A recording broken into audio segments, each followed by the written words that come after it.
Cadê? Reagiu aí falando do Monark? Vamos então, sede ao pote então, vamos lá. Vamos lá então, vocês são mais ansiosos que eu.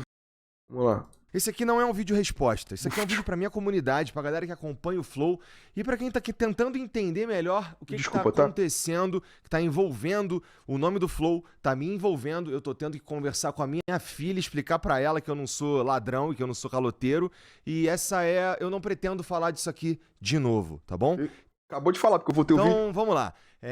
Algumas coisas têm sido faladas sobre nós e eu vou falar de cada uma delas aqui nesse vídeo, tá bom? Pra começar, o Monark, ele nunca foi na minha casa. O Monark é viado. Que isso, cara? Que isso, cara? É essa porra, meu pau e sua bunda. Que isso, cara? É essa porra mesmo. Que isso, cara? É essa porra mesmo. Que isso, Igor? É essa porra mesmo. Meu pau e sua bunda. Sai do meu estúdio. Que isso? É essa porra mesmo. Meu pau e sua bunda. Casa me buscar pra gente... Flow. Ele não me escolheu pra fazer o Flow.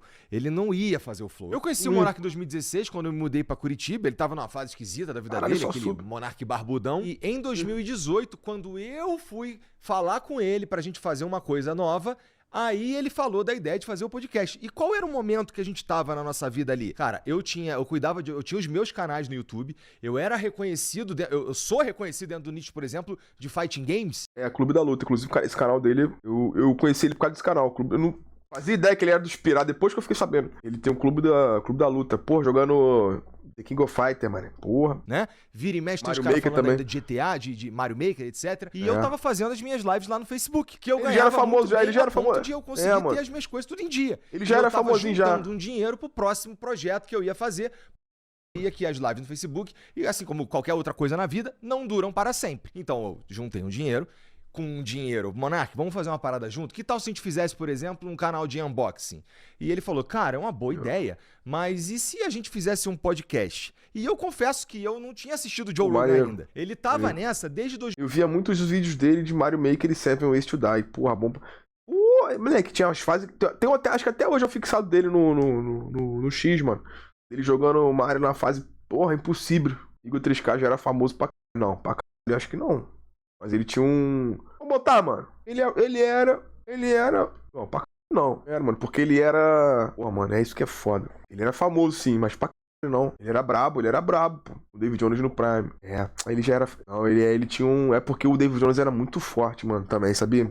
Enfim, já era assim. Enfim, nem o papo. Ele era assim, mano. Ele já era assim. 2016, quando o Jordan Peterson foi no Joe Rogan Experience pela primeira vez, e ele gostava muito de Jordan Peterson, estava numa fase da vida dele que ele estava completamente improdutivo, ele já tinha largado o canal dele, né, que agora não dá mais. Ele era sócio de uma produtora que faliu, né, e ele não tinha renda. Qual era o dinheiro do Monark? Era o dinheiro que ele tinha feito com o YouTube no começo, guardado, tava no... E ó, é dinheiro, tá? Esses filha das putas aí, ó, encheram o cu de dinheiro. O Igor nem tanto. Meu irmão, o YouTube antigamente, os caras eram semideuses, mano. Que isso, 1 milhão.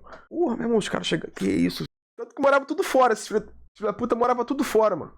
Morava tudo lá na gringa lá. PayPal, tava em dólar, alguma coisa assim que ele falava. PayPal? Tava na época lá. E ele tava numa pira meio esquisita porque ele tava vendo que ele não tava fazendo dinheiro e ele tava só gastando dinheiro. E as indicações que eu tinha de que as coisas estavam meio esquisitas ali era chegar na casa dele e a porta cheia de buraco de soco. Quem tava assistindo as lives dele do contrato do Facebook que eu arrumei pra ele lá no final de 2018 vai lembrar disso. É muito interessante o Monark falar que ele tava bem e que me salvou e tudo mais, quando eu tinha o contrato no Facebook, que por conta da minha relevância na cena, eu fazia o dobro dele, inclusive o dobro de dinheiro dele, né? Num contrato que eu arrumei pra ele. Se ele estivesse tão relevante quanto ele diz que estava, eu acho que ele teria pelo menos sido procurado por alguém, né? Ou talvez um contrato igual meu, pelo menos. Quando a gente foi preparar ficou ruim pra tu. Que ele pintou inteiro, ele deve ter esquecido do que a Mariana fez, do que o Gian fez, do que o meu pai fez, inclusive. Ou da vez que a gente foi buscar ele e o Gian as cadeiras lá no Sans Club. Ou da vez que eu fui com ele lá em Santa Felicidade buscar a mesa que a gente tem, inclusive. Ficou feio pra tu, hein, Monarcão? Até hoje aqui embaixo. E esse quarto tava livre porque a ex-namorada dele foi embora e ele deu os móveis que estavam lá dentro pra ela. E aí, cara, a gente fez na casa dele porque era assim que que tava se desenhando a coisa. A gente não precisava alugar um lugar, entendeu? Tinha um quarto livre na casa dele. E em relação aos convidados, como eles chegavam ao programa, cara, o primeiro convidado de todos foi o Drizzy, que é o meu amigo, que foi quem fez eu morar em Curitiba, né? O primeiro episódio que a gente conseguiu ter uns números bem interessantes foi o Rafael Lima, do Ideias Radicais, que eu conhecia porque a gente tinha um amigo em comum. E um pouco mais pra frente o David Jones também, que foi, acho que o último episódio que a gente fez em Curitiba, que também funcionou. Então dizer que eu não agreguei em nada, isso que eu tô citando três. Esse filho da puta do David Jones aí, nessa época aí também, até hoje, né, mano? É que hoje tem muito mais gente, né? Essa porra dele de 7 vídeos ou mais. Aí. Moleque, você entrava no YouTube, era 3 vídeos dele na home. Que porra é essa, o David Jones? Tu é maluco, cara? Chega! Moleque, um vídeo jogando GTA, outro vídeo falando de Photoshop e outro vídeo tocando punheta. Vou te falar, ele explorou, não passando fome o cara. Ele descobriu, mano, o algoritmo, tá ligado? Ele descobriu a fórmula. Ele descobriu. Era console de jogos Brasil, não? Era. Como é que era o canal dele? Era console de jogos Brasil, né? Porra, fala o que quiser dele, mas esse filho da puta fez vídeo, velho. Gameplay RJ, é verdade. Fale o que. Mano, todos os defeitos dele. O que esse filho. Não comia, não bebia, não fudia, não fumava, não cheirava. Era só fazer vídeo, mano. Acabou o vídeo, né? Também, né? Porra, mano. Acabou o vídeo, né? Depois de um tempo, deixou de ser notícia, era só ele lendo as coisas. E depois de um tempo, deixou de ser vídeos de algumas coisas. Era ele jogando, eram corridas. Então eram 7 vídeos de 6 corridas e uma notícia, tá ligado? Depois ele conseguiu o equilíbrio lá. Mas ele, porra, isso era uma IA dele. Eu lembro que ele botava a thumb num lado branco e um lado preto, assim. Só que botava muito brilhoso aqui e um lado muito brilhoso aqui. Doideira, né? Ele falou que depois de GTA 6 ele vai se aposentar e sumir do YouTube.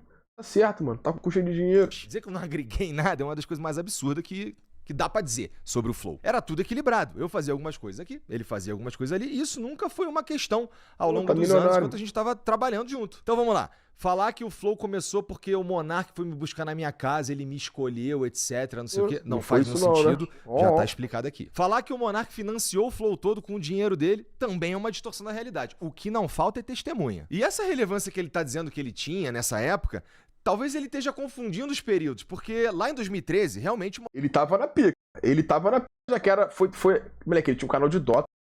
O canal dele, tutorial de Dota, já tava já no Yami já. Aí tem uma época e eu comecei a ver, e as pessoas já estavam ventilando no Twitter, no Facebook, que o Monark começou a falar da Dilma, do nada.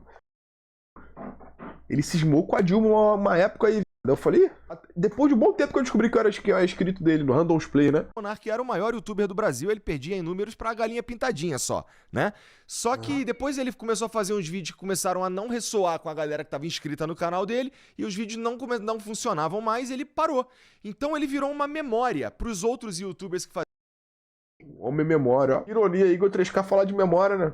Irônico, né? Minecraft, que foi uma outra leva no YouTube, que era a galera dos gamers. Então, assim, o Monark voltou a ser o Monark quando o Flow deu certo. O ponto aqui é o seguinte, ele não fez sozinho, né? Não é como se ele fosse o protagonista dessa história. A gente, no mínimo, fez junto. Eu, ele e o Jean. A única coisa que ele fez sozinho foi destruir tudo. Ai!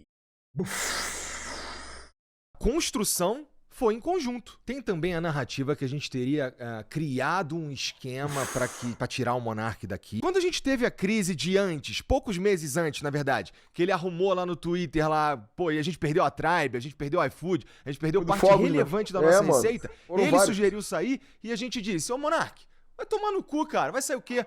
E a gente segurou a onda. Inclusive... Então a culpa é de vocês. Ele voltou aqui no programa 2 vezes depois, né? Ele veio sozinho e depois ele veio com o Venom Extreme e a gente fez os episódios aqui normalmente, né? Normal. Ele foi dobrando a aposta. Isso é doideira. Aconteceu o que aconteceu. Ele foi banido do YouTube e aí não é mais seguro ter o Monark em lugar nenhum. E no vídeo que a gente faz, que tem o André Leist, que é o último vídeo do Monark como host aqui do Flow, ele diz com todas as letras que a gente chegou numa conclusão, né? E que ele fez parte disso. Então eu não tô entendendo essa de um complô pra tirá-lo daqui. Lembrando aqui que naquele dia acabou o Flow Podcast, tá bom? Então, a gente teve muita... Imagina... Tudo quanto foi. A gente teve tweet de presidente do Brasil. A gente teve tweet do Brasil. Teve cobertura na mídia, na grande mídia. Até o Pelé que tava morto. No Jornal Nacional, né? Todo mundo fez react. Não precisa acreditar em mim. É só você ir verificar tudo, tá bom? Dá uma olhada no que tava acontecendo em 2022 na internet. Você vai verificar tudo isso. Acabou o Flow ali. A gente perdeu 100%. Perdeu nada. De tudo que a gente tinha. Eu fui doar 3 vezes. Perdeu. Acabou, mas eu fui as 4 vezes depois. Cara, mano. Porra, tem vários episódios bons comigo. Contrato pra fazer transmissão de futebol, a gente perdeu o contrato de patrocínio, a gente perdeu a monetização de 7 canais, tá? 6 ou 7. Então, não tinha mais Flow. Avisado. Ali acabou. Porra. Essa que é a Álbum do Drake. verdade. Então, aqui a gente tá falando de uma decisão que a gente tomou, tá bom? Sim. Que é talvez o centro desse vídeo e de tudo que tem sido falado ultimamente na internet, que é o contrato que eu assinei com o Monark, né? Cara, em 2022, naquele dia 8 de fevereiro de 2022, a gente estava aqui debatendo o que a gente ia fazer com uma empresa que não existia mais, né? O Flow acabou ali.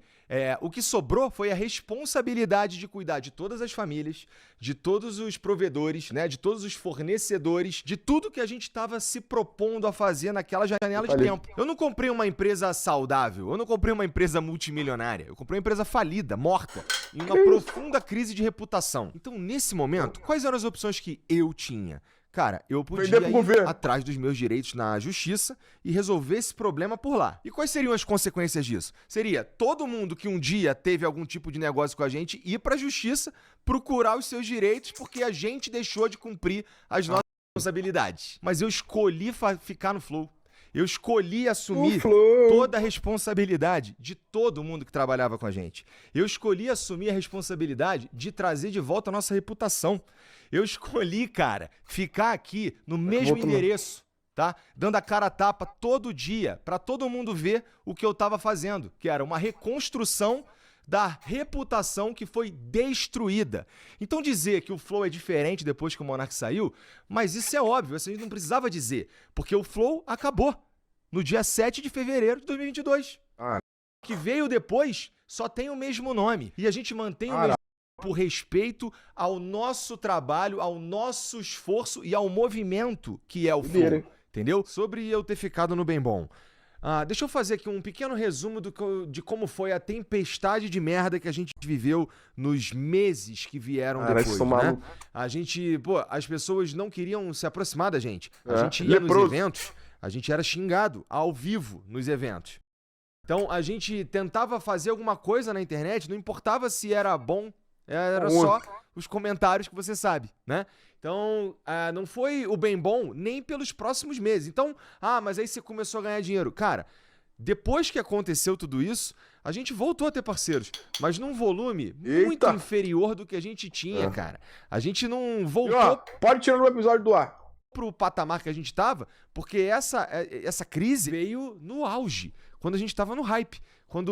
Bom, você lembra do tamanho do problema. No ano seguinte, depois de eu já ter conseguido falar com os presidenciáveis e fazer algumas coisas, até as publis que eu fazia pra mim, eu colocava no Flow pra pagar a dívida. Então é importante pensar no tamanho do buraco que eu estava dentro e eu precisava escalar pra começar do zero. Ou seja, Monark é o cuzão. Tá entendendo? Então falar que eu... rapidamente me estabeleci. Isso é porque vocês estão vendo que eu fui eficiente em mostrar o que a gente veio fazer. É importante lembrar que lá, no dia 8 de fevereiro de 2022, eu olhava pra frente e não tinha nenhuma perspectiva da gente de fato conseguir fazer isso aqui voltar. Eventualmente a gente voltou a ganhar dinheiro? Sim. Mas tinha um buraco enorme pra tapar. E a gente levou em consideração várias coisas quando a gente foi definir o valor que ia colocar no contrato pra pagá-lo, né? Uma delas foi como é que esse cara vai ter a chance de recomeçar? Ele tá tóxico, ninguém quer chegar perto, né? Então, como é que a gente dá essa chance pra ele? E a outra parte... Enfia a porrada no Monark, joga no valão, entendeu? E bota um bilhete falando. A gente veio até aqui junto. Mas é claro, né? Caso a gente voltasse a ter lucro. Porque não tinha dinheiro pra pagar ninguém. Então não era eu vou te pagar amanhã. Não faz sentido. Não tinha dinheiro pra fazer nada. Não tinha dinheiro pra pagar as pessoas que estavam trabalhando no dia a dia. Inclusive, o Monark Talks, a mesa, as cadeiras, as câmeras, os microfones, até a arte. Existiu o Monark Talks? Caralho! Existiu o Monark Talks, né? Durou pouco, né? Monark Talks. Cara, foi na Rumble, né? Eu lembro que a estreia eu assisti. Foi assim, uma vibe muito ruim. Ele foi banido da Rumble também, né? Veio daqui. A gente chegou a falar com ele que talvez não fosse a melhor hora pra fazer um podcast, pra esperar baixar a poeira, pra repensar algumas coisas e tal. Ele fez assim mesmo, foi lá que ele foi dobrando a aposta, né? Ele conseguiu um contrato com o Rumble naquela época, mas à medida que ele foi dobrando a aposta, as coisas foram acontecendo, até que teve a live do argentino lá, ele perde o contrato com o Rumble e tudo acaba ali, e ele entra numa que ele tem que ir para os Estados Unidos. Ele é muito burro. Enfim, fizemos o aditivo que previa pagar $5 mil para ele, porque a gente não tava nem imaginando quando a gente poderia alcançar as condições necessárias para pagar. Sim, o cara errou várias vezes. O cara errou várias vezes, irmão. Muito burro, velho. Monarca é muito burro. Monarca é muito burro, velho. Muito... Porra, que isso, primo? Teve a do Fogos, teve a do não sei o quê, teve a da Tabata, aí depois foi desse do argentino, aí teve não sei o quê. Cara, tudo errado, Petri. Tudo errado, mano. Se você faria o Monarca, teve uma época que eu queria comer o cu dele. Galo, os $50 mil. E a partir do momento que ele respondeu as mensagens e passou a conta dele e a gente começou a pagar, nunca mais eu parei. A gente paga há 2 anos e meio, religiosamente. 2 homens e meio. Todo mês. Pra pagar esse valor aí novo do aditivo ao contrato, a gente não fez nenhum... A gente não atrelou ao lucro, né? E a gente, na verdade, pegou e integrou isso ao custo. Na verdade, ele passou a ser um custo meu. Então, chega o meu salário, eu pego e pago o Monark. Nesse contrato, o Monark teria que passar a marca pra mim no dia seguinte, né? Ele teria que ter ido assinar um papel e ele não foi assinar. E eu teria que pagá-lo de novo quando a gente oferisse o lucro que está previsto no contrato, né? Esse lucro que eu precisava para pagar o valor de $50 mil para o Monark, eu consegui ao longo desse tempo 4 vezes. Porque, família, tem que pagar as dívidas que o Monark criou. O que eu tô roubando, isso tá descolado da realidade, cara. É querer que eu pague, além de tudo, com a minha reputação. Usando desses artifícios, desses argumentos aí, pra levar fluxo pro canal, como ele disse. Então o Monark, ele não tá querendo rever o contrato, ele só quer a mídia. Ele quer peru. Eu não consigo entender qual que é a inteligência de tentar destruir a fonte de renda dele. Eu não consigo entender de fato. E sobre esse papo de juros, assim, não faz nenhum sentido, porque juros é quando a gente paga atrasado as coisas, né? Talvez queira dizer alguma outra coisa, e também não vem ao caso por conta de tudo que a gente já está falando aqui para vocês, né? Imagina, por exemplo, eu ter que... eu só consigo pagar o Monark daqui a 10 meses. Então, obrigatoriamente, eu, além de assumir essa dívida, eu ainda tenho que assumir a possibilidade dela triplicar, porque eu não consegui pagá-lo, porque ele me atrapalhou por conta da circunstância. Não faz sentido. Entendeu? Nunca teve calote, nunca teve meio contrato. Calote. Quem não tá cumprindo o contrato é ele, porque ele tem que me passar a marca, como foi assinado lá. E assim, passar a marca, eu não tô pedindo pra passar a marca, ela é minha, tá? Eu poderia ter processado o Monark 4 anos atrás pra tomar a marca dele. Aí eu escolhi não processá-lo. A sensação que eu tenho é que eu sou culpado por ter feito o Flow funcionar de novo, né? Parece um recalque que, olha, continuou só com o Igor e deu certo. Tinha que ter dado errado. Parece que algumas pessoas têm essa sensação, né? Infelizmente, vocês erraram. Sobre entrar em contato. Bom, primeira coisa.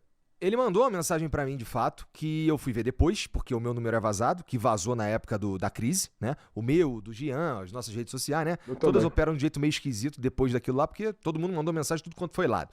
E aí chega pra mim uma mensagem do número aleatório, na época até sem foto, com um número de conta, falando pra eu mandar $50 mil, que era pra mudar isso e valeu, obrigado. E depois uma ligação que eu também não vi e ficou perdido no limbo. E essa mensagem que ele mandou, ele diz que não conseguiu entrar em contato com a gente. Ele também mandou uma mensagem pra um cara que trabalhava com a gente aqui no financeiro, que foi morar no Rio de Janeiro e, portanto, não tem mais nada a ver com a gente aqui. E aí, com essas 2 mensagens, ele diz que não conseguiu entrar em contato com a gente. Sendo que ele tem o número do Gian, ele tem o número da Mariana, que é minha esposa, ele tem o número de várias outras pessoas daqui. E era só ele fazer um pouco mais de esforço, porque a gente tá no mesmo lugar, só ele ter vindo aqui, ido na minha casa. A gente tentou mandar mensagem pra ele também, eu não sabia se ele tinha me bloqueado, porque eu mandava mensagem, não respondia nunca. E no fim, aparentemente, ele tinha trocado de número, não avisou ninguém, e aí chegou um dia uma mensagem aleatória desse número, e como eu vou saber que essa é a mensagem do Monark? Ou só ter respondido os advogados, que a gente tentou entrar em contato por meio de advogados, com ele, com o advogado dele, a gente tentou de tudo. Então é uma fantasia dizer que a gente não tá respondendo o Monark. Ele que não tá respondendo. Ele não quer. Bom, então o que tinha pra falar sobre o Monark é isso. Não pretendo falar outra vez, como eu já disse. E Tá bom. agora vamos falar do Serjão. E antes de eu começar a falar do Serjão, é preciso deixar uma Serjão coisa clara. Lourosa. Não é porque o cara trabalhou aqui no Flow e saiu, sei lá, por conta de uma incompatibilidade profissional, que ele sabe exatamente o que está acontecendo aqui ou que ele é o conhecedor das coisas da internet, sequer o conhecedor das coisas do Flow. Tem uma narrativa aí dizendo que o Sérgio Sacani teria trabalhado aqui 2 anos sem receber para que a equipe pudesse ser paga, porque estava uma grandíssima dificuldade e não dava para pagar a equipe, então ele abriu mão do salário dele, tá? Dá pra dizer que o Serjão, ele nunca veio aqui sem receber, mas ele já recebeu sem vir aqui várias vezes. Veio aqui sem receber, mas ele já recebeu sem vir aqui várias vezes. A gente ficou um tempo tentando fazer com que o Sérgio viesse cumprir o contrato dele, que era um contrato de exclusividade, que previa que ele fizesse 3 programas por semana, que previa um salário pra ele fixo e que previa também um bônus que tinha a ver com que o canal fizesse de lucro. Ele simplesmente não vinha. Nem entrega pra marca o cara vinha gravar. Ele chegou a desmarcar 2 vezes e eu tive que fazer por um valor muito abaixo, que acabou atrapalhando toda a relação com a marca, com tudo, por causa da falta de responsabilidade dele. Teve mês que eu tive que pagar o Sérgio e a equipe e eles não vieram aqui. Teve dia que o Sérgio marcou, sei lá, um episódio na semana e com um cara que vinha dos Estados Unidos, o cara chegou aqui e ele não veio. Teve vez da equipe tá toda pronta aqui, a equipe extra, tá? Que a equipe dele não tava aqui. A equipe extra tava toda no estúdio ali preparando a live que ele ia chegar, quando liga pra ele atrasado meia hora já, ele tava em Brasília. Não é que a agenda dele não era ocupada, é que ele marcava tudo antes de marcar o próprio podcast dele, sem contar todas as vezes que tinha um monte de imprevisto pessoal, né? Que não convém ficar falando aqui também, porque vai levantar também um monte de pergunta. E ver isso na internet, cara, entristece. No fim das contas. Por quê? A gente tá falando de alguém que a gente criou uma relação muito maneira lá em 2019, né? A gente foi construindo as coisas, a gente construiu um podcast, né? A gente criou o canal, a gente fez todas as artes, a gente fez vinheta, a gente fez tudo, todos os cuidados, equipe, não sei o quê. E termina assim, né? Termina de um jeito que um monte de afirmação descolada da realidade, me pintando como um cara ingrato, me pintando como um cara que trabalhou para destruir o programa, quando, na verdade, o fato dele não vir fazer o programa fez com que a gente precisasse criar outras coisas para pôr no canal. E, inclusive, essas outras coisas, esses outros criadores que apareceram no canal, todos com o aval dele. Então, por que a gente tinha esses outros conteúdos no Ciência Sem Fim? Porque o Sérgio não vinha fazer, né? E ele já avisava... O nome do cara é Sérgio. Tava assim, ó, mês que vem eu não vou. Então a gente teve que se virar para criar conteúdo ali, seguindo ou mirando no planejamento que nós tínhamos pro que a gente queria fazer, no fim das contas. E aí ele vai falar que ele me apresentou um projeto e eu não quis. Essa parte é verdade. Porque era um projeto que não fazia sentido financeiro e também não fazia sentido editorial. E se for comparar com o que a gente estava fazendo, o que ele estava propondo ia necessariamente ficar muito abaixo do nosso padrão de qualidade. De novo, não necessariamente me apresentar um projeto, eu tenho que embarcar nesse projeto. Me apresenta um projeto todo dia. E aí o Ciência Sem Fim teve que acabar porque o público, as marcas, a construção do programa e do canal é feita em volta de um produto herói, né? Que não estava acontecendo porque o cara não vinha trabalhar. Aí, meu irmão, não tem jeito, não tem santo que sustente. Tivemos que fechar o programa. Tudo isso que eu tô falando aqui, família, tem prova, tá bom? A gente tem documentado. Prova do Ita. Eu não viria aqui na internet fazer um vídeo como esse, que eu não costumo fazer, que não tem nada a ver com o conteúdo do Flow, se eu não estivesse falando as coisas perfeitamente embasado.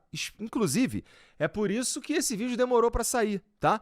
Porque a gente começou a ver essas coisas acontecendo, a gente tava lá nos Estados Unidos fazendo projeto de Copa, que a gente tava seguindo a seleção, né? Junto com o Ricardinho, no busão da Copa. E como essa coisa foi acontecendo, a gente tava lá, a gente voltou antes do previsto e estamos olhando tudo que a gente tem de informação pra informar vocês da forma que é correta, que é ética. Bom, é isso que eu tinha pra falar sobre esse assunto. Olha... Não pretendo disso, tá bom? É isso. Um beijo pra vocês. Tchau. Curtiu? E ele respondeu? Não, ele respondeu! O Igor mentiu, mas calma aí.